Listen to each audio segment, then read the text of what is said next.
So we had a follow-up question to the MultiPRO charging question on the four heads, if you recall. It said, "Is there a charge in the MultiPRO condenser?" Yes, the MultiPRO condenser has Yes. refrigerant, Yes. but depending on the model, right? Um, some are not, and of course it depends on the model, right? But some are not charged for any length of line set at all, and some of those models are charged for 65 feet.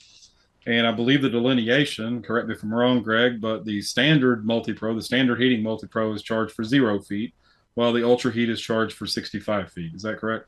The Ultra Heat B revision. Oh, okay. All right. So, The new Ultra Heat, that's the VV in the model number, right. that unit is not charged for any refrigerant lines inside at all or indoor equipment. I got you. So, if you have any indoor units at all, you're going to be adding refrigerant to the outdoor. Correct. Okay. Or to the system. All right. Gotcha. So, all current product is 0 feet. Okay. Yep. On MultiPRO.